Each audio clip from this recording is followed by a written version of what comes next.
All right, welcome back to the episode of Beer, Bacon, and Bros. Tonight, it's just a brotherly special. We're going to talk a little bit about the 2023 World Cup for the women's and USA's chances to win it and repeat, and as well as some of the other contenders that you're probably going to see in 2023. So before we do that, make sure you hit that subscribe button for us. Totally free to you. We are growing the channel. We're on the push for 250 now. Thank you if you are already a subscriber. We appreciate the support that you show our show. And obviously, give us the opportunity to better our show. So make sure you hit the like button on the video so it becomes more popular. And as always, feel free to hit us in the comments. We'll get back with you. So, all right, 2023, obviously, 4 years removed from the 2019 World Cup. A little bit different lineup. No Megan Rapinoe, no Julie Ertz, and no Alyssa Nahir in the goal. So outside of that, it looks like the 2023 roster is going to look very similar. Obviously, the back four defenders are still the same four, probably going to be across. And then, of course, you have Alex Morgan up front. So yeah, Ertz is out at that center back. So that's the big question. Can the center backs gel together? They have in qualifying and everything like that. With Serban, or whatever her last name is. Becky. Yeah. Becky. Going to be the captain as well this year as well. Wow. So okay.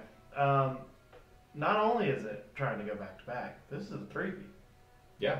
We took it down in 2015. We took it down in 2019. So this is going for the old covenant three-peat. Yeah. And odds-on favorite should be, damn well should be. It's a good squad, and I hate to say it, some names are starting to get old. Carly Lloyd, back for her third or fourth World Cup.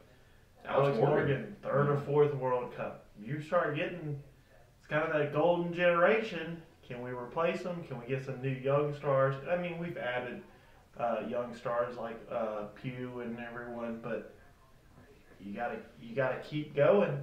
And this is gonna be more testing than the last two for sure. The last two felt like you had too many people in their prime.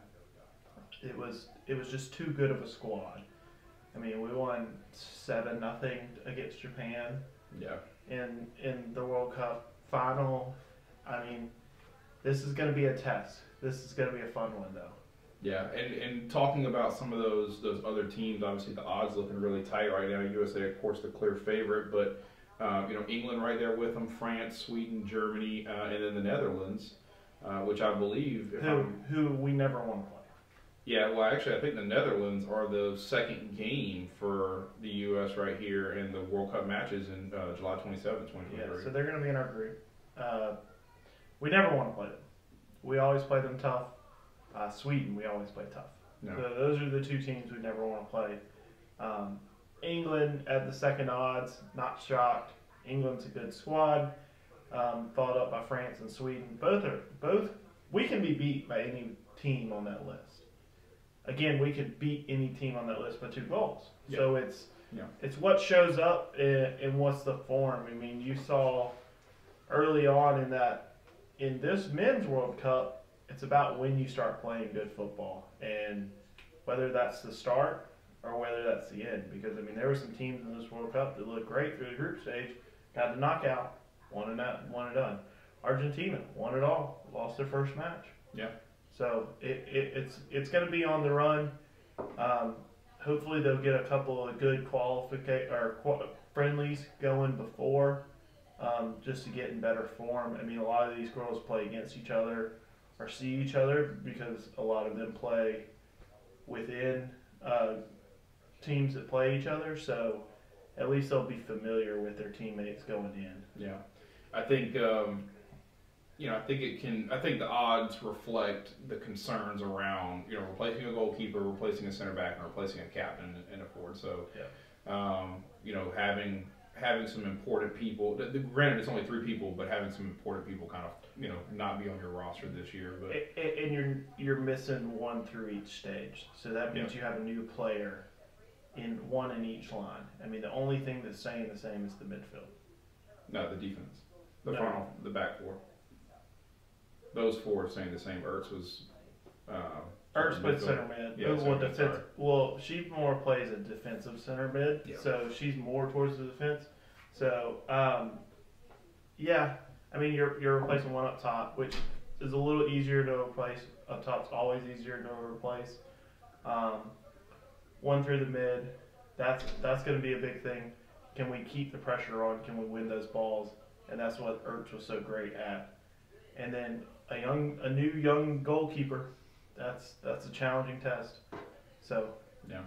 Give me your of this list. If somebody else is going to win the World Cup, you know, who do you look at this list and feel like you've got to feel good about? I would have to say England. They're always in good form. Or Sweden. Yeah. I think Sweden is the team that the U.S. could lose to. Yeah, I look at the list and say Germany. I feel like Germany's always, you know, every year when they come to the World Cup, it feels like there's an experienced squad. There's some elite players.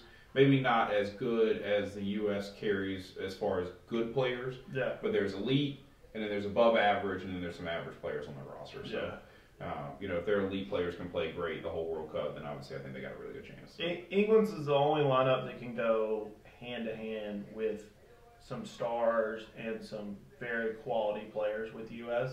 No. When you match up talent, Sweden's just that team that the U.S. runs into. We play really tough. We might win the games, but we play them really tough. And now you take a squad missing a couple players into a World Cup now, and you want to play someone tough. That's the games where it's like, oh, this game could end in 1-1 and go to PKs and we could lose. Yeah. So really excited, but I think if I was placing a bet, U.S. plus the 200. We're on the same page. We're taking the 3. We're on the same page there. Yeah. So I'm not that worried. A little worried, not that worried. Yeah, you got to feel good about it. So yeah. All right. Well, hit us in the comments. Let us know who you think will win the Women's 2023 World Cup. And as always, we appreciate you. Like, comment, subscribe.